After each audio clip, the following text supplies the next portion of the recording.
You're listening to the Radical Ideas Podcast.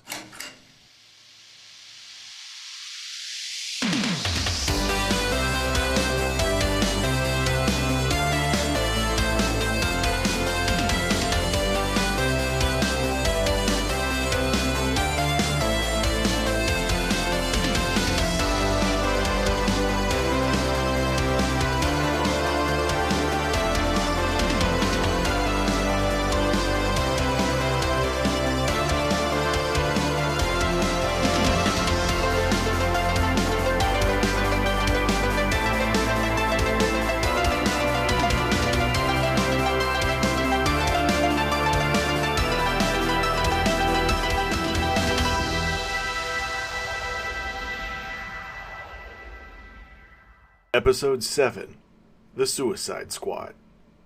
We begin in a lavish mansion in the country of Marovia. A man and a woman are in their bedroom having a drink. The man opens the door to his balcony and steps outside. He takes a deep breath, but suddenly drops his glass. He grasps his head, and he trips and falls off the balcony to the ground below, dying instantly. We see a news report that Duke Wilhelm Wittings, sixth in line for the throne of Marovia, has died after losing his balance at his estate. And we see watching this report is Amanda Waller. She sighs and tells her assistant to initiate Protocol X. We then cut to Arkham Asylum in Gotham City. The guards are preparing for a high-security prisoner transfer. One of them asks the other if he thinks the prisoners are going to try anything. But there's a flash of lightning, and we see both guards encompassed by the silhouettes of two caped crusaders. The guards whip around to look at the rooftop where the shadows were cast, but the crusaders have already vanished, and both guards breathe a sigh of relief. The first prisoner is escorted out.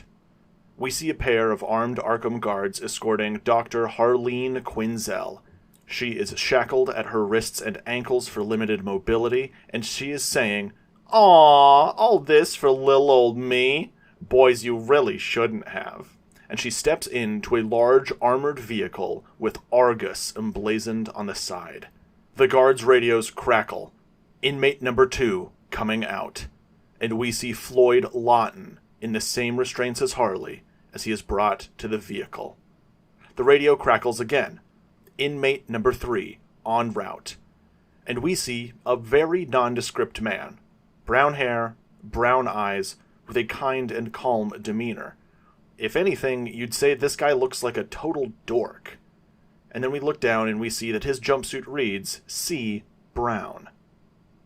Alarms around Arkham Asylum begin flashing. The lights turn red, and the loudspeakers to the facility read out, "Maximum security prisoner number 1 en route. Lethal force authorized." We see 6 highly armed Arkham guards escorting a giant half-man, half-crocodile, easily over 8 feet tall, weighing hundreds and hundreds of pounds. His arms and his legs are bound in thick titanium restraints. His face is muzzled, and his leg is locked and restrained to one of his legs. He steps into the vehicle, and the entire thing lurches from his weight. Harley loudly and cheerily says to him, "Hiya, Waylon! You coming on the road trip too?" Killer Croc snarls at Harley as the loudspeakers announce, "Maximum security prisoner number 2 en route. Lethal force authorized." And then we see, being wheeled out, completely restrained like Hannibal Lecter, inside a large plexiglass chamber, a green-skinned woman with long, thick, red hair. Harley begins leaping for joy as much as she can inside her restraints, screaming out, "Ivy!" Dr. Pamela Isley smiles at Harley and says to her, "Hello, Harley," as Ivy's chamber is wheeled into the transport and secured to the rear wall. The vehicle hums to life and heads out. As the car bumps and bounces, Harley tries to get the other prisoners to speculate as to where they're being transferred, but nobody wants to join in. That is, until C. Brown pipes up. I heard it's some fancy new facility in Louisiana. Harley looks over to him and sees his name tag. She says, "And how'd you hear that, Mr. Brown?" The man says, "Oh, you can just call me Charlie. But the guards were talking about it in front of me. I think, honestly, they forgot that I was even there." Harley stares at him, completely deadpanned. "Your name is Charlie?" "Yeah." "Charlie Brown?" "Yeah." "Your name is really Charlie Brown?" Charlie seems a little off-put by this. He is clearly somehow completely unaware of why Harley finds this name so funny. But then Ivy pipes in, saying, "I think I'm going to call him Peanut." And Charlie is shocked, saying, "That's what my mom used to call me." He thinks this is a complete coincidence. The next day, the prisoners arrive at Belle Reve Penitentiary in Louisiana. We see as they are offloaded by Argus guards at the same time as another transport arrives. And stepping out of the vehicle are the rogues of Central City. The two groups of criminals stare at each other, eyeing one another up and down. But then the facility doors open, and they are showed in. They are all escorted through the building and shown into their own private cells. They are then left all alone to look at their strange surroundings. Harley Quinn is the first one to ask, "Well, now what?" But as soon as she says that, gas begins pumping into each of their cells, and one by one, they begin to collapse. Just before slipping into unconsciousness, Harley and Ivy call out each other's names. Sometime later, they all come to, finding themselves completely unrestrained and in a private room. Harley and Ivy immediately run to each other and hug. We see the hug linger for a moment, before Harley begins complaining that her neck hurts. Ivy looks at it and sees a small incision that has been stitched and closed. Harley looks on Ivy's neck and confirms the same. Then all of the criminals look. This is when Amanda Waller walks into the room escorted by two armed men. They are in Argus uniforms. One man is tall with dark hair, and the other a shorter, bald man. Their name badges read Adam and Zmek, respectively. Waller instructs the prisoners to all sit down, and once they do, she introduces herself. She is Amanda Waller, Chief of Argus, and she informs them that they have all been drafted into the United States military. The prisoners begin to speak out in outrage, with Digger Harkness shouting out, "I'm not even bloody American!" Waller lets the prisoners finish yelling before explaining to them that she has chosen them to be the new Task Force X. Floyd Lawton, known as Deadshot, chuckles. "You're conscripting a bunch of criminals to be the new Justice Society? What, was Superman too busy?" And Amanda Waller stares daggers into Floyd's soul. He backs down. Amanda says, "During World War II, a specialized task force was assembled from who the government believed to be superhuman, to deal with threats that no other means could combat. When the members of that original task force left the military, they founded the Justice Society, yes. But the task force remained as a specialized unit under the control of the United States Army. However, we did not receive many more superhuman soldiers after the war, so the task force's methods had to adapt. You are not the Justice Society. You are criminals. All but one of you are serving life sentences. You are meant to die in prison. But what I'm offering you here is an out. For every mission you complete for me as a member of this task force, your sentence will be reduced. So if we just kill who you tell us to, you'll let a bunch of psychopaths back out into society?" asks Leonard Snart, completely disgusted by the sounds of this. Amanda looks at him and says, "Of course not. But this task force is an opportunity for you to redeem yourselves. It will provide you all with routine, structure, and the opportunity to do some actual good for the world, whether you want to or not." Killer Croc then asks, "And what makes you think we'll do what you tell us?" Amanda Waller simply says, "Self-preservation." And she hits a button, and a display of all of their names and vitals pop up. I'm sure you've noticed the incisions made into your necks. We have implanted in the bases of your spines one of these, and she pulls out a small orb, smaller than a BB pellet. This tracks your location, gives us up-to-the-minute readouts on your vitals, and more importantly, she tosses it across the room and hits a button on a remote, and it explodes with the force of a grenade. We need you all to be able to use your abilities to their fullest extent, but we can't have you running loose. So dogs, meet leash. If you stray from the mission, I hit this button. If you kill a civilian, I hit this button. If you try to run, I hit this button. Follow my orders, stay between the lines, and you will have nothing to worry about. I have selected you all for this mission by hand. Do not disappoint me. Captain Adam here, and she gestures to the tall man beside her, will be your team leader. I will let him brief you on the rest. So again, congratulations, everyone. You get to be heroes. And Amanda Waller leaves the room. Captain Adam steps up to address the group. My name is Captain Nathaniel Adam. The man to my left is Sergeant Clifford Smeck, formerly U.S. Air Force, now Argus and Task Force X. For this mission, you will be answering to us. But before we begin, do you have any questions? The squad all look at each other, wondering who is going to ask the obvious. Deadshot rolls his eyes and says, "So who are we supposed to kill?" Captain Adam sighs and brings up his presentation. 1 week ago, Duke Wilhelm Vittings of Markovia fell to his death. His girlfriend reported that after taking a drink, he seemed overwhelmingly dizzy and fell off his balcony. Toxicology came back clean, blood alcohol at 0.02%. His skull was shattered on impact, so we can't rule out some sort of stroke or aneurysm, and normally, this wouldn't raise any eyebrows.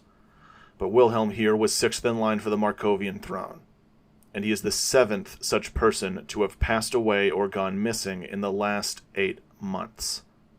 We believe someone is making a play for the Markovian throne, and we just can't prove how.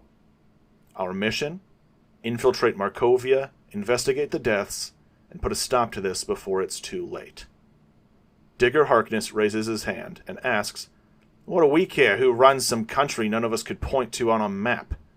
Wordlessly, Captain Adam brings up the next slide, showing a little blonde girl. This was Princess Tara Markov. She was abducted from the Markovian palace 8 months ago, and she was a metahuman. The squad grow quiet as Adam speaks. Our spies in the country of Bialia provided us with this image. Clicking to the next slide, we see Tara weeping as she is being presented on some sort of stage. This is what we believe to be a metahuman child auction.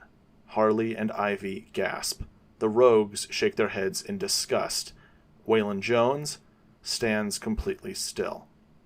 The Markovian crown believe their daughter was kidnapped for her abilities. And with more and more children being born with active metagenes, this world is going to become a very different place very soon. And some people are already trying to capitalize on that before it's too late. This is the new 21st century arms race.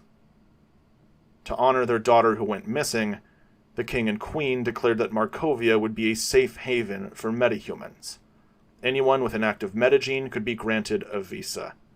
And we believe that those responsible for the princess's disappearance are also the ones clearing the way for someone to take the throne. We already have several prime suspects for this, and several of them are in the royal family. They are who we will be starting with. For now, you can all head back to your cells, or explore the facility. We are wheels up at 0800 tomorrow, and for the non-powered of you, your gear will be returned to you when we land in Markovia. Dismissed. And Captain Adam leaves the room. Sergeant Smeck stays behind, and we see him staring lecherously at Harley and Ivy. The squad are left to mingle but quickly retreat into their own little cliques. We tune in with the rogues, who are all staring at the other villains, wondering what they did to get into this mess.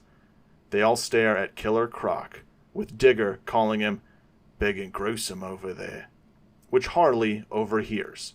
She yells at Digger, "Hey! Waylon has been through a lot. Be nice to him." Waylon Jones lets out a crocodile's rumble to intimidate Digger, and Digger promptly apologizes. The rogues all huddle back together, checking in with each other to see how they feel about this. Needless to say, they are all uncomfortable. While a reduced sentence is enticing, they were content to just lay back and wait for Mirror Master to bust them out. But now that they've been transferred here, who knows how long it's going to take him to find them, if he'll even be able to. But Lisa Snart believes in Evan. As they're talking, we see Charlie approach the group, and he tries to introduce himself. "So, you all don't have powers either?" The rogues stare at the stranger. Leonard tentatively confirms, "No, we use tech." And Charlie begins gushing. "Oh, that is so cool. Back in Gotham, I was one of the only tech guys with a gimmick. I mean, technically Deadshot over there is tech, but like guns, it's not really tech, you know? Plus like the whole assassin thing, the dude is a total party pooper around the lunch tables back at Arkham Asylum." The rogues are completely caught off guard by how nonchalant this guy seems to be. Mark Martin says to him, "Cool. And you are?" Charlie confidently reaches his hand out to them and says, "The name's Brown. Charlie Brown. But you can call me Kite Man." He declares this as if his reputation precedes him. It does not. The rogues stare at him in disbelief. Mick Rory asks, "Kite Man?" And Kite Man responds, "Hell yeah." Mark Martin looks to all of his friends and says, "We're all going to die, aren't we?" And we cut to the next morning. The squad are escorted through Belle Rev up to a helicopter pad, but waiting for them isn't a helicopter. Instead, it is a sleek stealth jet, completely free of any markings. Leonard Snart whistles at the beauty, and the squad all hop in. Captain Adam and Sergeant Zmek make sure that everyone is secured. Zmek lingers while double-checking all of the women's harnesses. All three of them share a disgusted look. Zmek winks at Ivy before heading up to the front. Captain Adam buckles into the pilot seat and radios to the prison, "This is Javelin 1, ready for takeoff." Belrev confirms that they are clear, and the Javelin does a vertical lift and takes off to Markovia. As the jet begins to climb, Kite Man begins making strange noises. Wah! Wah! Wah! Everyone stares at him, and eventually Poison Ivy asks, "What are you doing?" To which Kite Man responds, "Oh, I have this weird inner ear thing, so I gotta do this while I adjust to attitude." Wah! Wah! Everybody groans in displeasure, but thankfully they reach altitude soon, and Kite Man stops. Captain Adam informs the squad that their ETA to Markovia is approximately 4.5 hours. As they fly, Harley is kicking her feet, and she asks everyone, "So, what are you in for?"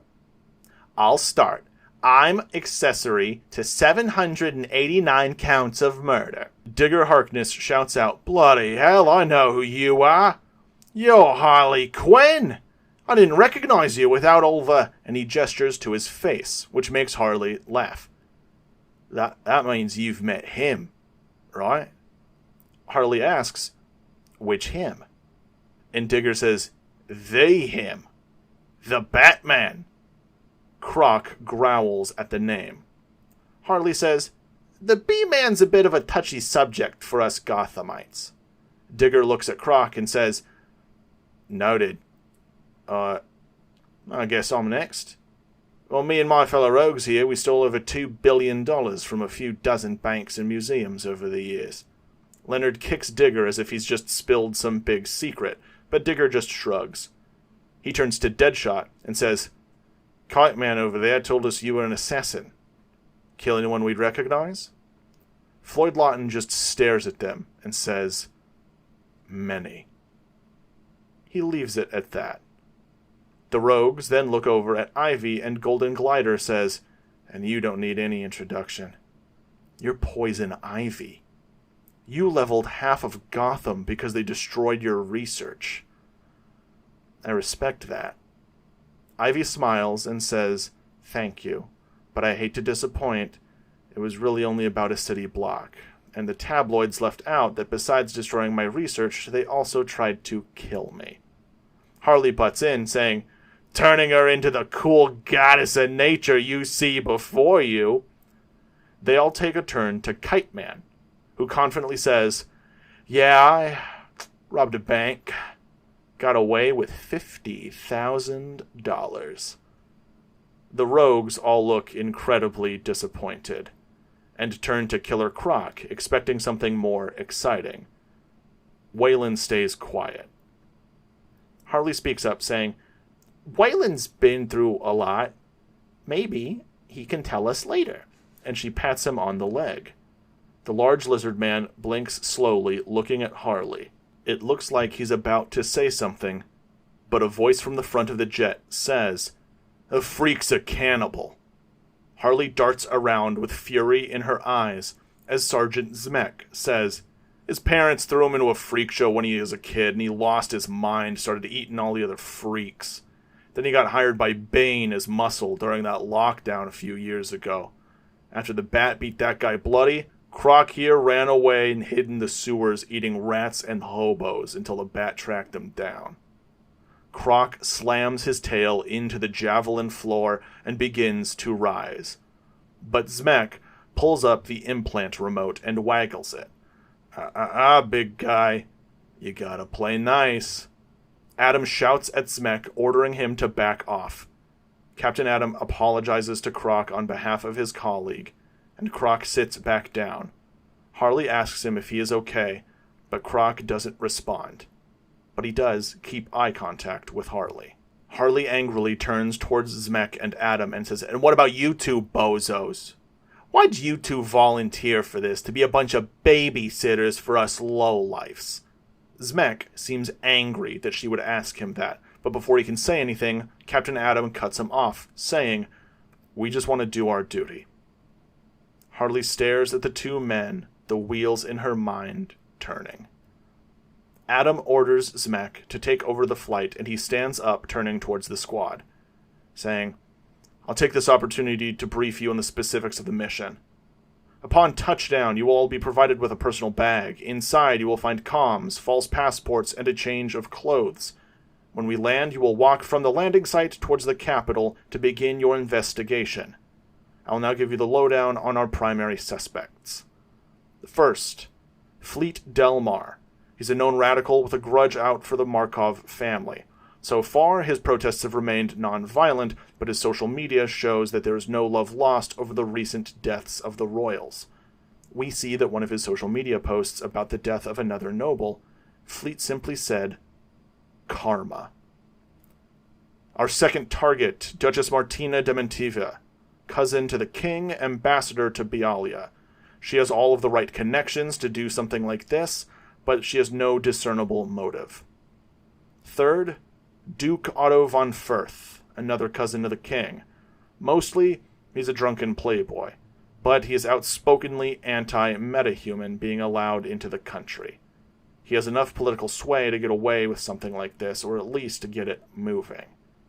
And finally, Count Werner Zeitel of Vlatova, a distant cousin to the family, but these deaths have skyrocketed him to 6th in line for the throne. He has no discernible motive, no known connections to be able to pull something like this off, but he has objectively benefited the most from this entire situation. He has been a ward of the family's for many years due to his need to stay close to the family doctor, and he's in charge of the Markovian Royal Guard's intelligence department. A perfect pairing since the Count is mute. All of the country's secrets in the hands of a man who can't speak. All of our suspects are now within the city limits of the capital, and all of them are guarded. The royal family is taking precautions in case this string of deaths are more than just coincidence. You know the consequences for failure here. Be careful, be smart, watch each other's backs. He turns to face Wayland and tells him, "Mr. Jones, I'm afraid you'll be staying aboard the Javelin with us until your skills are needed." And Dr. Isley, he turns to face Ivy. "Forgive me if this is insensitive, but is there anything you can do about your skin?" Ivy is clearly pleased that she was referred to by her real name and title, but sighs when he mentions her green skin. But she focuses. She takes a deep breath, and we watch as the green begins to fade from her skin. Her hair darkens to a less vibrant red, and eventually she looks completely human. She opens her eyes and confirms with the captain that she can maintain this coloring for a couple hours at a time. Captain Adam nods. He finishes up his briefing by saying, "During this mission, we will be on shared comms. As such, we will be using call signs. I've kept them thematically appropriate."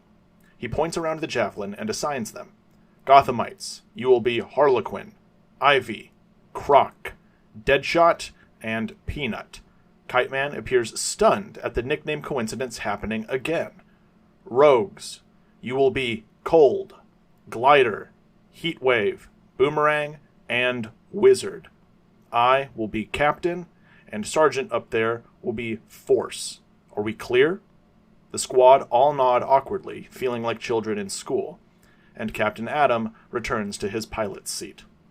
The rest of the flight goes without a hitch, and they all finally land in Marovia, local time 8 p.m. The Javelin passes through Marovia's air defenses, not triggering a single alert, and they touch down in a small clearing they find in the woods. Everyone steps off the jet and stretches their legs. Kite Man is excited as he's never left America before, so this is huge for him. And Ivy takes a moment to breathe. We see as she does, the woods around her respond to her powers. Flowers open and close as she breathes. The trees rattle as she stretches her legs. She hasn't been outside in nature for years, and she is loving this. But Zmek sees her reveling and warns her, "Watch it, Red." Adam again reprimands his subordinate. He goes to the cargo hold and tosses everyone their personal pack. Adam then asks Ivy if she can provide the Javelin with some cover, and Ivy gets to flex her powers. She raises her arms, and the trees around the Javelin begin growing taller and taller, their branches growing longer and thicker, until eventually the Javelin is hidden from aerial view by a thick canvas of branches. Adam smiles and looks to her, saying, "Well done, Doctor." The squad all change into their clothes and head into town. The capital of Marovia is a beautiful town, reminiscent of Amsterdam, but with a large hill leading up to the Markov Castle against a cliff, overlooking the entire town. As they stare in awe at this beautiful, lavish town, they radio Adam and ask, "How are we supposed to pay for things?" Adam responds, saying, "That's why we brought the rogues." "Rogues? Do your thing."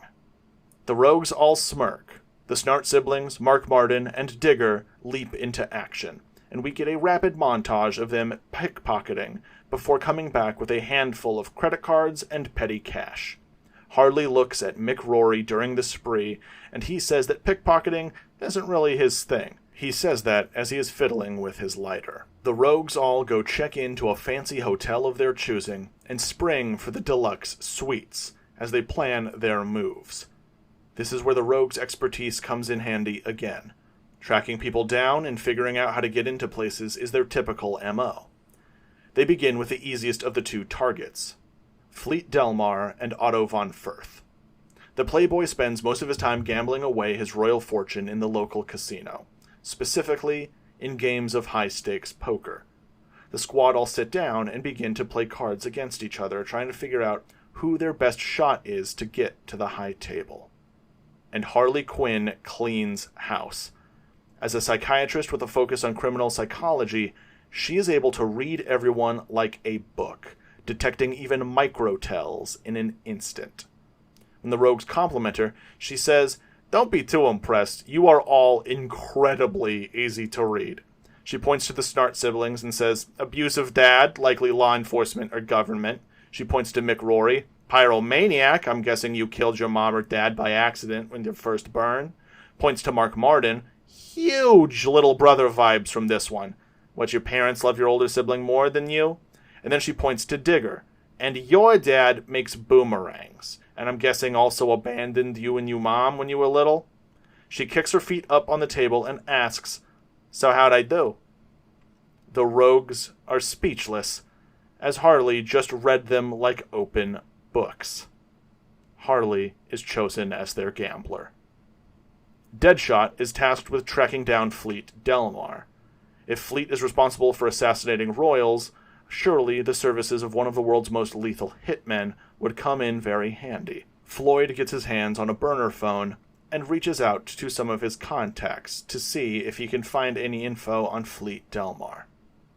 The girls all go get dressed for a high society casino recon, with Glider and Ivy serving as Harley's arm candy, and hopefully a distraction for when they run into Otto. As Harley and Ivy are getting ready, the two are reveling in how good it feels to be out of the asylum, to be in real clothes, and how nice it is that they get to sleep on real beds, or how good the strong water pressure of the showers feel, and of course, how happy they are that they get to hang out like this. And Harley says, yeah, I get to have a sleepover with my best friend in the world. And we see a little look of sadness cross Ivy's face. Harley doesn't catch it, though, as she's looking the other way. Both women finish getting ready and reveal their casino looks to one another, and both of their jaws drop. Harley is in a stunning red and black outfit, and Ivy in a deep green dress with leaves seemingly stitched into it. They both have to recompose themselves to complement each other. Lisa Snart then walks out, dressed in a beautiful white and gold dress reminiscent of her new 52 outfit. The men have all dressed up in suits, matching their color schemes from the comics. The squad then split up and head out on their respective missions. We cut back to the Javelin and see Adam and Zemek watching a display of the squad's locations as they head out. The main group get to the casino, and Harley gets to work. She buys in at the small tables and begins her climb. As she plays, we cut to Deadshot as he receives word from his contact Piotr where to find Delmar. Back with Harley, she wins a game and moves on to the next. Back with Deadshot, he pulls up to a seedy-looking bar. Back with Harley, she wins yet another game. Casino staff begin to notice her potential. And back with Deadshot, he enters the bar and is met with dozens of guns pointed in his face. We meet Fleet Delmar, a young man with shaggy dark hair, and he is surrounded by men aligned to his cause. He says, Piotr told me you were looking for me, but seeing as a bullet has not split through my skull, I am thinking that the famous Deadshot is not here to kill me. So tell me what it is you want now. Deadshot has his hands raised and says, I'm not here to kill you. I'm here to kill for you. Fleet and his men begin to hesitate, and Deadshot says, it doesn't take a genius to see that the Markovian royal family have been dropping like flies recently. Now, whether or not you have anything to do with that is your business, but I know an opportunity when I see one. I've read up on you, Delmar. You want this family gone. You want the country taken back by the people. And I am uniquely equipped to assist with this political transition. Clearly, my reputation precedes me, so you know I mean business. A lot of money is about to trade hands, and all I'm asking for is my fair cut for a job well done. That is, of course, if you're hiring. If not, I can show myself out. Delmar and his men look at each other, and then begin to laugh. Delmar informs Deadshot, we are not interested, and he orders his men to drop their weapons. He tells Deadshot, you will not be getting any money from me, but you are welcome to a drink. Back with Harley and the casino crew, Harley has just won 42 million hryvnia, the local currency, approximately $1 million. The casino staff approach her and invite her to the high table. Harley happily agrees, expertly playing the part of the excited tourist. She is escorted into a back room with Markovian royal guards watching the door, and she is let into the game. And we meet Baron Otto von Firth. He is sitting there playing poker with a few other men. He takes one look at Harley with her arm candy and chuckles lecherously, asking his men, "All three for me? You shouldn't have." Ivy and Glider stare daggers at the man, but Harley just laughs at him, saying, "We'll see who's laughing when I clean all you nice gentlemen out." Otto looks perturbed by this, but looks to the casino staff, who nod in confirmation that she is indeed there to play, and Otto welcomes her to sit at his table. Back with Deadshot, the two men walk up to the bar, and Floyd takes the opportunity to apologize to Fleet for insinuating what he did. But Fleet tells him, "Don't worry about it. The famous Deadshot may have missed his mark, but he was not far off." Deadshot asks what he means by that, and Fleet looks around before saying, "I'm only telling you this because I respect you as a professional. But I am responsible for the deaths. At least in part. I have been getting paid for someone to provide schedules of royal family, detailed ones. At first, I did not know what it was for, but I figured it out eventually. I don't care. Call it karma." Deadshot asks him who his contact is, and if he could get a way to contact him himself to offer his services, and Delmar just shrugs, saying, "I do not know. The requests always come in differently, information always picked up differently. The only way I know who sends it is the name. They call themselves Vertigo." Deadshot thanks Delmar for this, and heads outside. He calls in with Captain Adam to confirm if he got that, and Adam did. Adam checks the name against the database and gets a few hits, but none of them seem like they'd have anything to do with this, unless a drug dealer from Star City has some big international plan. He'll send this info back to Argus HQ just in case, but for now continue the mission. And before leaving, Deadshot steps back into the bar.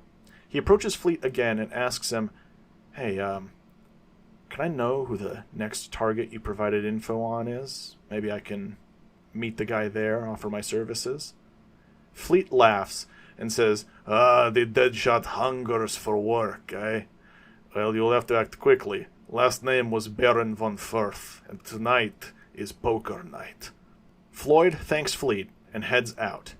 Captain Adam heard that over the comms and calls out to the casino squad and tells them to be on high alert because the target could be making a move on Otto tonight. The squad all keep their eyes peeled, but unfortunately, it's already too late.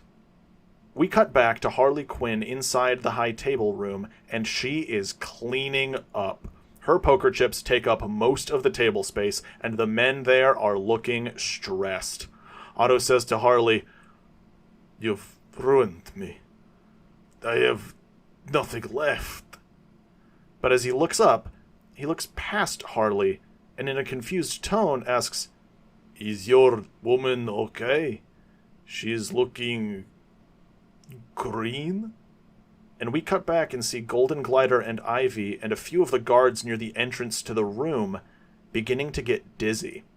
Ivy is so dizzy that her natural skin tone is beginning to return. She tries to stand but collapses, as do all of the guards towards the beginning of the room.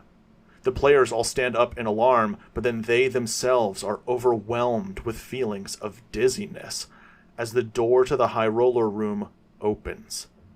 We see someone dressed in Royal Guard armor, and they walk right inside. We see the other guard that was stationed outside the door, also unconscious on the ground.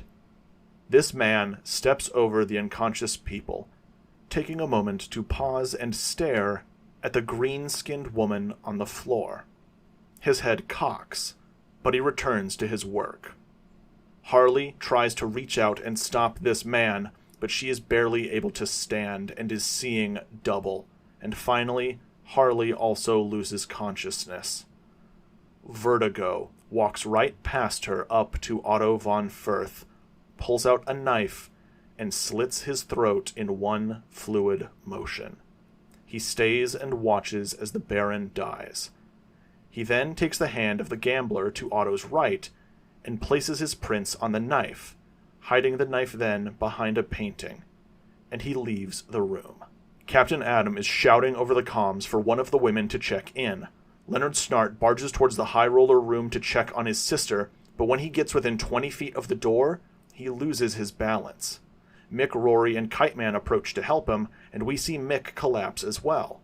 Kite Man appears unaffected, reaching down to help both of his friends up, missing as Vertigo leaves the room. Vertigo looks at the group of brightly clothed men and begins to wonder.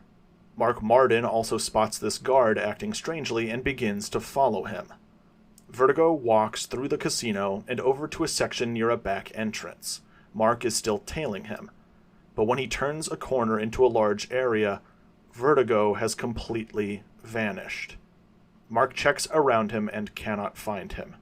He reports over the comms, "Vertigo got away," and Mark leaves.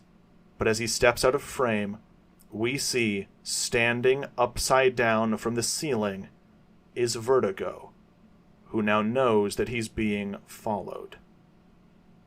We cut back to the women, and they are sticking around for the Markovian Royal Guard to get their statements on the murder. But much like the guards who were on duty, they all report losing consciousness at the same time. The man to Otto's right is arrested for the murder, and while he pleads his innocence, we find out that he was actually tens of thousands of dollars in debt to the Baron. They suspect he pumped the room with some sort of gas, killed the Baron in revenge, hid the murder weapon, and let himself succumb to the gas in an attempt to look innocent. He is taken away, and the ladies are allowed to leave. The squad reassemble outside where Deadshot has arrived to meet them. They all hail a cab, and they head back to their hotel. We see as they climb into the van, a shadowy figure watching them all from afar. As the squad arrive back in the hotel, they find Captain Adam waiting for them, wanting an in-person debrief. They all get together and pool their information. Lisa, Leonard, and Adam all realize something. If Vertigo took the place of one of the guards, who was that guard?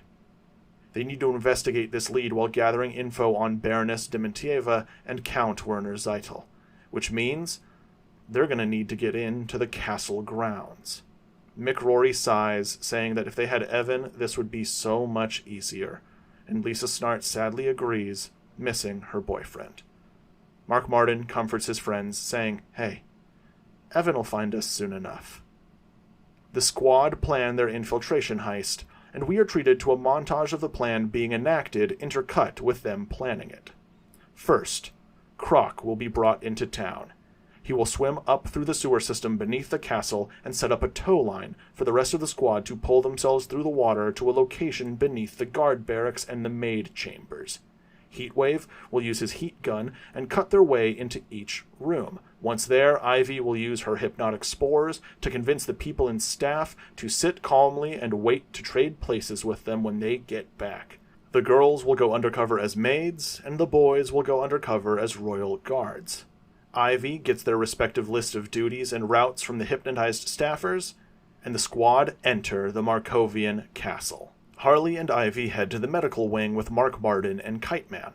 Leonard, Mick, Digger, and Lisa head to Dementieva's house on the grounds to snoop. Floyd and Captain Adam are providing overwatch from a clock tower over 3 miles away, and Sergeant Zmek and Croc are watching the guards and the maids until the squad return. We start following Harley and Ivy as they get to the medical wing to first check in on Otto von Firth's autopsy to see if it brought anything up. They head inside and clean their way through, eventually making it to the morgue. Both of them being doctors, and Ivy specifically a biologist, read through the charts to see if any sort of airborne toxin or drug was detected in his body. But just like with Duke Vittings, besides negligible blood alcohol content, Otto was in good health before his death. But the morgue visit gets cut a bit short as the Markov family doctor arrives. Her name is Dr. Helga Jace. She asks Marden why there are guards outside the morgue. Marden quickly comes up with a lie, saying that the maids were emptying the trash, and he just wanted to make sure that no one tampered with the Count's body, with being a murder and all. Harley and Ivy walk out of the morgue with the emptied trash backing up Mark's story, and they notice a man standing behind the doctor. It is a tall, blond man wearing fine green clothing, with what appear to be cochlear implants on the back of his head. He nods and greets the women as they exit the room, and they recognize him. This is Count Werner Zeitel. He says hello to the women in sign language, and follows the doctor into her office. They realize that if the Count is here, this is the perfect time to snoop in his quarters, and the group head out. Meanwhile, over with the others, they have reached Lady Dementieva's quarters, a large estate just outside the castle itself, but still on the castle grounds. Lisa begins cleaning, and as the guys start a patrol of the area, Lisa lets herself into as many rooms throughout the manor as possible while she snoops for information on the Baroness, eventually coming to the lady's study, where she uncovers a hidden safe. We briefly cut back to Zmek and Krok, and we see Zmek beginning to mess with the hypnotized staffers, particularly one woman, as he's running his fingers through her hair. We watch as Krok slowly opens his eyes and stares at Zmek. Back with Lisa, she manages to crack the safe and opens it to find piles of documents. She pulls out a small camera and begins taking as many pictures as she can, flipping through the documents while her brother guards the study door. But while she is working, the Lady Dementieva walks inside the manor. She's a tall woman, with dark hair and a cold demeanor. Lisa manages to finish copying everything, plants a bug in the Baroness's office, and then steps outside the door. As Lisa and Leonard are walking out, Lady Dementieva grabs Lisa by the arm roughly and says to her, "Stop it right there." She stares at Lisa for a while before gesturing to the table to her right. "You call this clean?" She wipes a finger from the table and brings back a moderately dusty finger. And before Lisa can respond, Dementieva slaps her. She turns to Leonard and says, "Tell the staff this one is not to clean my quarters anymore." And the group head out of the manor. Back with Harley and Ivy's group, they make their way through the castle proper. Count Zeitel only has a guest room inside the castle, so the search should go quickly. But as they're moving, they hear strange rustling noises. They peek into the room where these noises are coming from, and they find the princes of Markovia, the 15-year-old Gregor and his 10-year-old younger brother, Brion. The boys are speaking in hushed voices, as we see the young Brion is levitating a rock. The brothers notice the women and scramble to hide Brion's abilities as they realize that they're being watched. Brion begins to cry and begs the maids, "Please, please do not tell no one about my powers. I do not want to disappear like my sister Tara." Harley and Ivy remain calm and reassure the boy that he has nothing to fear from them. But Brion is panicking and doesn't believe them. So Ivy decides to exhibit some of her own power. She manipulates a plant in the corner of the room to grow and bloom in full. Ivy makes Brion promise that she won't tell if he won't tell. Brion nods happily, marveling at this woman's powers. Gregor, however, is smart. Too smart for this. He recognizes that Harley and Ivy are not part of their usual maid staff, and Ivy just exhibited metahuman abilities. He says, "You will tell me who you are, or else I will call in the guards." Harley takes point and lies, saying, "We are spies. We're here trying to figure out what's been happening to all of your relatives. We are not here to hurt you boys or your family, but we do suspect some of them." Gregor seems shocked, but accepts the suspicions and asks, "How can I help?" Harley asks the boys what they know about the Baroness and the Count. Gregor and Brion confirm that they don't really know much about the Count. Brion happily says, "He talks with his hands." Gregor confirms, yes, the Count was born deaf. He received bad cochlear implants that give him very bad migraines, so he has to meet with the doctor frequently. But I know much about the Baroness. She is cruel. She gets along well with Bialia because she and the Bialian queen are so similar. She abuses her servants, she threatens us. My mother and father only keep her around for familial obligation, and because without her, Bialia would drop us as an ally. And Bialia is the only thing keeping the nation of Karak from declaring war with Marovia. She is a necessary evil. Harley then asks the boys about the Royal Guard postings, asking if detailed records of duty rosters are kept. Gregor confirms that they are, and Zeidel should have a copy of the roster in his office. Harley and Ivy thank the boys for their info, and as they're about to leave, Gregor stops them and asks, "Do you promise you're going to protect me and my family?" Harley and Ivy look at each other and back to the boys and tell them, "Yes, we do." The boys nod, and the squad leave down the hall towards the Count's quarters. They look all over the room and find nothing suspicious or out of place.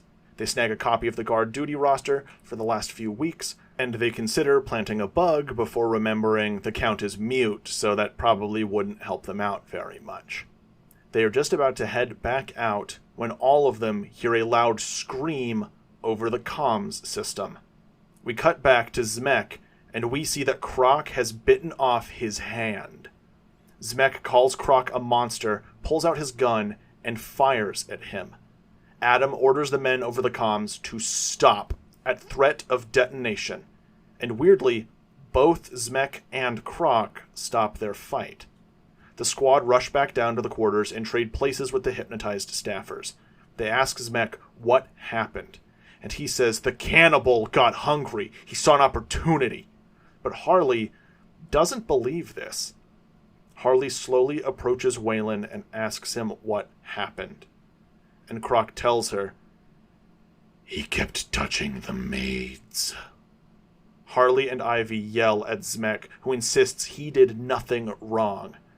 But Ivy notices one of the hypnotized women is crying, but stuck smiling. Ivy implores her to speak, and the maid confirms that the awful man was touching her, and there was nothing she could do to stop him. Captain Adam hears this and orders everyone back to the Javelin immediately. Ivy glares at Zmek and turns back to the maid that he'd touched. Ivy looks at the woman and says, "Don't worry. You will forget everything that happened here. All of you will forget. Nothing memorable happened. You worked your usual shifts." The staffers all breathe a sigh of relief and head back outside to resume their days. The squad seal their entrances and head back into the water. They return to the Javelin and bring Zmek in for treatment. Zmek removes his wetsuit and is clutching to his severed stump of a hand. As Zmek does, Harley notices something. On the back of Zmek's neck, he has an identical scar to the rest of them. And Harley shouts out, "Holy crap, Baldy's got a bomb too!" Adam begins to treat Zmek's wounds and confirms he does. We both do. And he pulls down his turtleneck, revealing an identical scar. Sergeant Zmek served on a Special Forces unit for Argus when it was uncovered that he had murdered several women. He'd stuffed their bodies inside his refrigerator.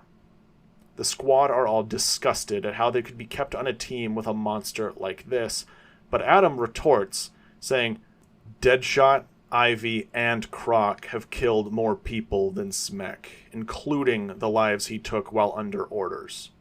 And all of you combined don't even equate to 10% of the lives Ms. Quinn was responsible for." Harley shrinks down as she hears this, flashing back to the atrocities that she was party to. Mark Martin manages to work up the courage to ask Adam what he did. And Adam says, "Unlike all of you, I saved lives. I was a fighter pilot. My general ordered me to bomb a children's hospital. Intel said a terrorist leader was hiding out inside of it, but I refused. And when my wingman was ordered to fire, I shot him down before he could. I was court-martialed, and I was supposed to rot in prison, before Waller pulled me out and gave me purpose again. Harley retorts, "So, you do the right thing and Waller puts a bomb in your neck and forces you to run around with a bunch of kooks?" But Adam responds, "The bombs are motivators for you. It's insurance for me. If I'm captured, I know too much. Waller needs the ability to eliminate the threat my knowledge poses." Digger Harkness asks, "How are you okay with that? Your boss being able to kill you at any time?" And Adam confidently says, "Because Waller will only do it if necessary." The purpose of this task force is to protect the greater good, and where General Eiling approached the situation with a hammer, Waller uses a scalpel. I think we would all agree we'd rather be in the hands of a surgeon than a monster. And Adam accentuates this point by snipping the final stitch on Zmek's hand. They lay Zmek down on a cot, and they hook him up to an IV. Adam says, "I'll fly him back to Argus in a few hours, so you will all be on your own tonight." He turns around to Leonard Snart, and he says, "For now, the Elder Snart will be your acting captain." Lisa playfully punches her brother on the shoulder and says, "Ooh, Captain Cold, huh?" Leonard rolls his eyes, and Digger Harkness says, "Oh, no fair, I wanted to be captain. Captain Boomerang." It's got a good ring to it, eh? Before heading back to the hotel, the team debrief and check the guard duty roster. And they realize that the guard who was on duty that night is usually assigned to guard Lady Dementieva personally. Captain Adam has Marden tune in to the bug they placed in her office immediately and begin listening. All of the signs are pointing to her as their primary suspect. And the squad head back to their hotel. But as they drive, we see a truck and a black van drive past them, heading the opposite way. The squad arrive back in their hotel, and Marden hears Dementieva over the bug. She has got back, and she's having a meeting with someone. We cut to her office, and we see that she is speaking to Vertigo. However, Vertigo is obscured. We can't see his face. He has a deep and calm voice. Dementieva commends him on the death of Otto von Firth, saying, "When you first came to me for this plan, I thought you were mad. But I will admit when I am wrong. So am I allowed to know when the next one will happen? I don't like those boys, but I'd rather not witness the deaths of children in person." And Vertigo responds, "The royal family will be dead before tomorrow. But there have been unexpected complications. You are being followed."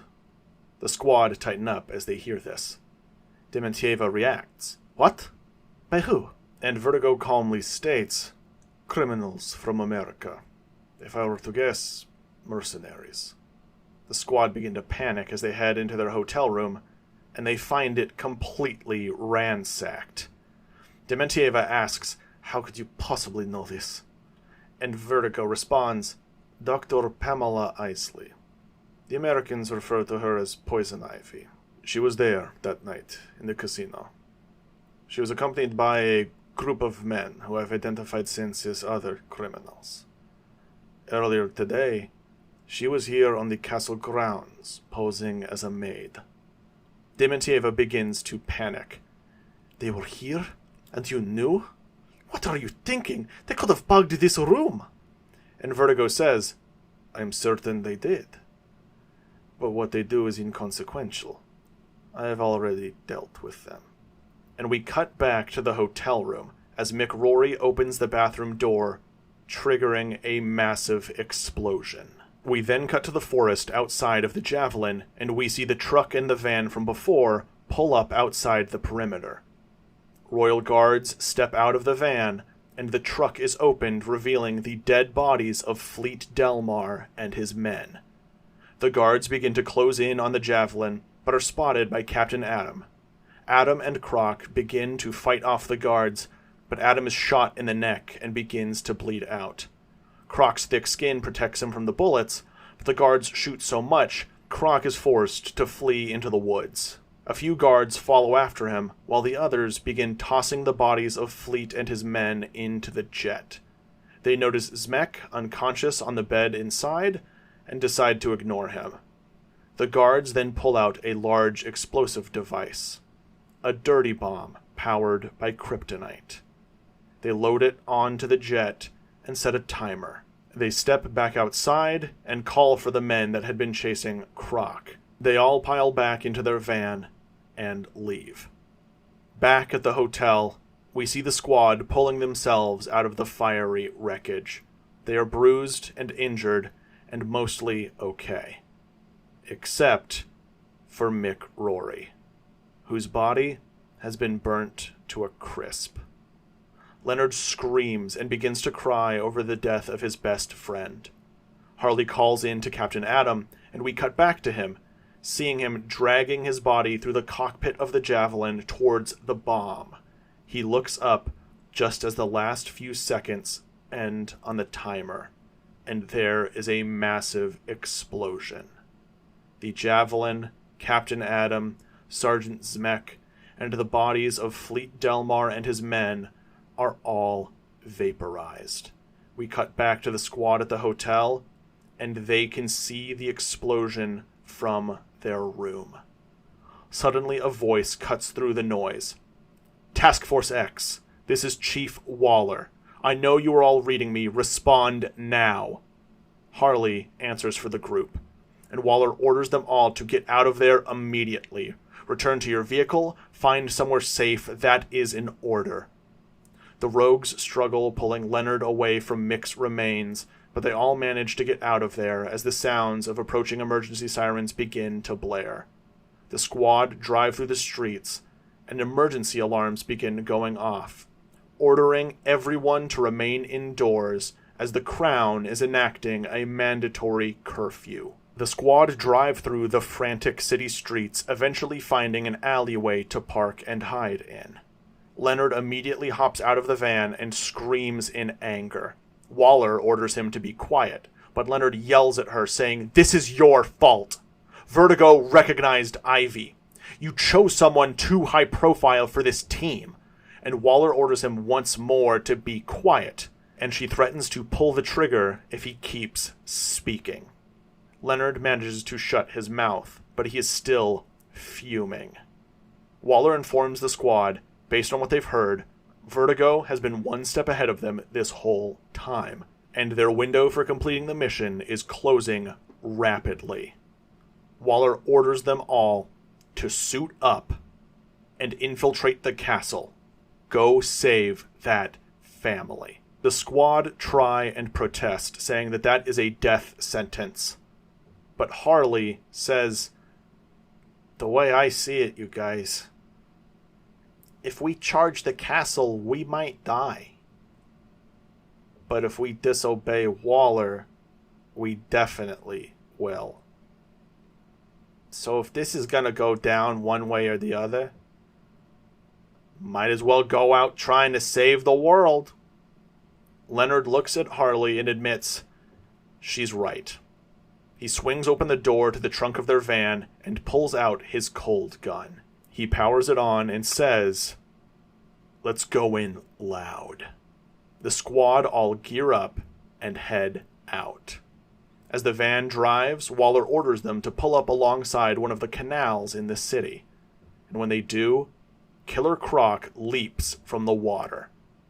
They throw open the van, surprised to see him alive, Harley patting him on the back. Waylon steps into the van, the entire thing lurching from his weight, and the squad head to the castle.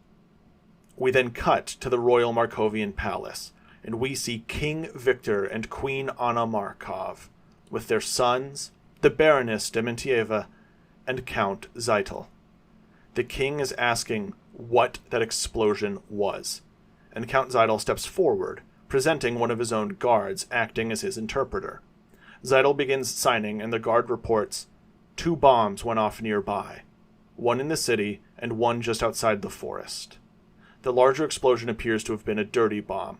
We found remnants of a truck belonging to Fleet Delmar, along with the remains of several bodies. It appears Delmar was planning an attack on the capital, and something went wrong. The king then asks what about the bomb in the city, and the guard responds, The hotel room was being rented by a man they have come to identify as the international assassin known as Deadshot. They found burnt skeletal remains on the scene, believing it to be the assassin's body. It appears he died preparing a bomb of his own. They found CCTV footage of Deadshot and Fleet meeting only a couple days ago. So these incidents do appear to be linked. By the looks of it, Fleet Delmar is the one responsible for the recent deaths of the royal family. The king is stunned, and he thanks the Count for figuring this out. But the Count raises his hand, and he signs to the king. His interpreter insists, "The threat is not done there yet, your majesty." Deadshot appears to have had accomplices. Other American criminals, mercenaries, and one in particular poses a severe danger to the family. She is known as Poison Ivy, a woman with the ability to control plants. Gregor and Brionne's ears perk up at this. The king and queen react in fear. Zeidel explains that Ivy appeared in the casino the night that Otto von Furth was killed. She has the ability to control the minds of others with spores. So the man that they arrested for his murder, who insists his innocence, he could be. She could have hypnotized him and compelled him to kill the Baron. The king and queen are shocked, but the princes appear puzzled. As Zeidel continues about how dangerous Ivy is, Brionne leans over and whispers to his older brother, "If the plant woman wanted to kill us and can hypnotize people, why didn't she kill us while she was here earlier?" Gregor shushes his brother, but we see the gears in his mind begin turning, and he pulls his younger brother closer to him. The king and queen ask, how is all of this possible? How did Fleet Delmar get the locations and schedules of their family? How did he manage to contact international assassins of this esteem? And Count Zeidel sighs, and presents the king and queen with one final piece of evidence. An audio recording of the Baroness de Mentieva. It is the meeting from earlier. We hear her say, "When you first came to me with this plan, I thought you were mad. But I will admit when I am wrong. So, am I allowed to know when this one will happen? While I don't like the boys, I'd rather not witness the deaths of children in person." The room is stunned in silence, which is broken when Lady de Mentieva lets out a shriek, screaming at Zeidel, calling him a liar. She pulls a gun out that she kept strapped to her thigh and fires at Zeidel's head. But we watch as the bullets twist and fly around Zeidel, before hitting King and Queen Markov in the heads, killing them both. De Mentieva is shocked.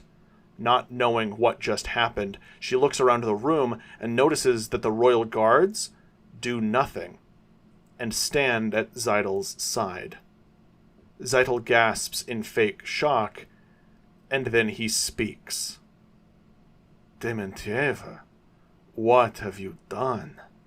And we recognize this voice as that of Vertigo. She screams at him, "How could you have done this to me?" And Count Vertigo responds, saying, "You were a means to an end. This is that end." And we see Prince Brionne tearily approach his dead parents, reaching out to their bodies, saying, "Mama? Papa?" De Mentieva then screams out and fires at the Count again, but the Count smiles as he activates his abilities again, and the bullets are sent flying around him, and this time, redirected at the princes. Gregor leaps and grabs his brother, yelling out, "Brionne! Wall!" And Brionne slams his hands together, and the stone of the castle floor comes to life and shoots up like a wall, just in time to stop the bullets from hitting them. Count Vertigo's eyes go wide as he shouts, "The boy's gene is active!" Gregor tells Brionne to bring them downstairs, and Brionne opens a hole in the floor, and the brothers leap into it, sealing it behind them on the way. Count Vertigo sees two of the last obstacles standing between him and the throne slip away, and he orders his guards to find them. He turns around and notices Dementieva still standing there in a state of complete disbelief. He gestures to her and says, "And kill her." The guards instantly gun down the Baroness, and Zeidel walks towards the exit of the room. "Tell the other guards Dementieva killed the king and queen, and the boys ran away. If you find them, kill Gregor, but leave Brion alive. He is more valuable that way. Maybe he can go join his sister." The captain of the guards turns and asks the Count, "Sir, what about the Americans?" And Zeidel says, "They are of no concern to us. It is unlikely they would try a direct approach. That would be suicide." And immediately the guards' radios crackle, and a guard shouts out, "The front gates are under attack!" And we cut to the castle's front gates. We see the van full of villains driving towards it full speed. Deadshot is lying on top of the van, firing with a large rifle. He is taking out the security turrets as they approach. And we see a group of guards pull out their own rifles to return fire, but a bolt of lightning hits the ground right in front of them, and they are sent flying. The winds pick up and a rainstorm begins, and floating down from the skies is Mark Marden atop his hard-light tornado. The squad fight their way through the courtyard. Harley bonking guards on the heads with a bat, Captain Cold freezing men in place, the self-proclaimed Captain Boomerang sending his laser rangs through guards' rifles, Killer Croc picking men up and throwing them as if they were nothing, Golden Glider skating through the groups of guards using her hard light ribbons to throw men into one another. And as a huge group of guards show up, we watch as the topiary garden on the castle grounds comes to life and attacks them, as Poison Ivy calmly walks through the chaos. We also see Kite Man doing his best fighting off some of the guards. He keeps popping his back kite in self-defense, but the kite gets shredded to pieces partway through. He's doing his best.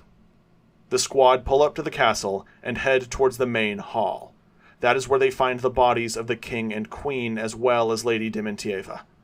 Leonard reports this to Waller, who swears in response. She asks, "Are the princes still alive?" And the squad confirm they have no sight on the boys. Waller orders them to go and find the princes and Count Zeidel. Whoever Vertigo is, it seems that they are inside the castle. We cut back to Gregor and Brion as they are hiding in an old storage chamber. Gregor is comforting his younger brother, who is sobbing into his brother's arms. He covers Brion's mouth as a guard checks in to where they are hiding. The boys are behind several boxes, however, so the guard does not see them. But as the guard is looking in, their radio cracks, and the reports that Poison Ivy has breached the castle grounds. Overhearing this, the boys look at each other, remembering the promise that Ivy had made to them. The boys nod, and they spring into action. They shove the guard out of the way and sprint down the hallway. Luckily, this guard appears not to be one of Vertigo's direct men, as he pleads for the princes to stop as they take off down the hall towards the front of the castle. The guard calls out over the radio where the boys are, and we see on the other end of the radio Count Vertigo order his men to that location. And then we see on another end as the squad are holding the unconscious body of a guard, and they have just heard that same radio call. All three parties run towards each other. The princes manage to run into the squad first, and they see Harley and Ivy. But Gregor steps between his brother and them and asks, "Do you mean to keep your promise?" And Harley and Ivy confirm, "We do." Brion is scared as he looks at Killer Croc, but Harley kneels down and tells him, "Don't worry, kiddo. Waylon's on our side." And the expression on Brion's face changes from one of fear to one of admiration. But this is when Count Vertigo and his men arrive. Vertigo signs angrily, and his interpreter says, "Guards, surround the enemy, and Americans, release the princes." The royal guards do as they are ordered, but Prince Gregor shouts at them, "Guards, do not listen to that man. He is the one who killed my parents." We see some of the guards begin to hesitate, and Count Vertigo's mouth contorts in anger, before he speaks and says, "Men, privacy." And instantly, all of the Count's personal men turn and shoot their comrades in the heads. So now it is only Count Vertigo, his loyal men, the squad, and the princes left. Count Vertigo says, "Now, we can speak freely." "Holy crap, the mute can talk?" asks Harley. The Count smiles in annoyance and says, "My childhood muteness turned out to be very beneficial. After receiving my implants and learning to speak, I chose to keep that secret to myself. It's amazing how much other people underestimate the disabled." Mark Martin speaks up, saying, "That's Vertigo. That's the voice." And the Count chuckles and bows, saying, "That is Count Vertigo to you, please. And now that I've introduced myself, you will all do the same. Why are American criminals here in Markovia interfering with my plans? I only assume you're here for money, yes? How much? If you let me finish, the Royal Bank of Markovia will be at my command. I'm sure I can outpay whoever it is that has you here." Digger Harkness asks, "Well, now that depends. What are you willing to pay?" And Lisa Snart smacks him in the shoulder, before Leonard takes over and says, "You killed my best friend. So we're here for revenge." And he fires his cold gun at the Count, but misses. Count Vertigo orders his men to kill the Americans, and the guards all open fire. Brion quickly brings up a stone wall around him and his brother, and the rest of the squad leap into action. But as any of them try to attack Vertigo, they find that their attacks go wide, and then they all begin to get dizzy. Vertigo begins walking up the walls, saying, "I'm sure by now you have noticed from our young Prince Brion that the metagene runs in the Markovian royal blood. My powers manifested many years ago. The doctors at the time mistook it for vertigo. But in fact, it turns out I had the ability to control my own electromagnetic wavelengths. And after many years, I realized that I could exert that control over others. And eventually, over many people." And suddenly, the squad all get dizzy. Digger Harkness throws his laser boomerang at the Count. It goes wide, and as he goes to catch it, he misses. And the laser boomerang decapitates Digger Harkness. The squad all begin to panic. Mark Martin fires a bolt of electricity from his weather wand, but misses, and Martin gets dizzier and dizzier before falling off of his hard-light tornado, getting caught in his own gale winds, and falling to the ground with a sickening crunch, breaking his neck on impact. Count Vertigo's men, however, are completely unaffected, and they begin opening fire on the squad. While still dizzy, Leonard Snart manages to fire his cold gun at the ground, erecting a wall of ice protecting he and his sister. Deadshot and Kite Man manage to take cover behind Prince Brion's stone wall that he and his brother are encased in, but Harley and Ivy are having trouble. The plants that Ivy has summoned to protect them are beginning to be chopped down by the hail of bullet fire, and it is looking like this may be the end for the Gotham duo. Harley and Ivy grab each other in what they believe to be their last moments. And Ivy looks at Harley and says, "Harley, I love you." And we see Harley Quinn break down in tears, saying, "Ivy, I've always loved you." And the two women lean in for a kiss as the plants protecting them begin to collapse. But the bullets don't find the women. Instead, they hit Waylon Jones. Harley looks up at the hulking alligator man, and he is guarding the two women with his body. The gunfire is raining down on him, and we see that bullets are beginning to pierce his thick hide. Harley asks Waylon what he is doing, and Waylon says, I'm saving the one person who never thought of me as a monster. Count Vertigo laughs as he finishes his wall walk, standing on a stained glass window, looking out over the cliffside the castle is against. He looks at the squad and he tells them, "It is hopeless. None can stand against the might of Vertigo." But then we cut to Kite Man, and we see that he is not dizzy. He looks around at the rest of the squad, who are collapsing to the ground.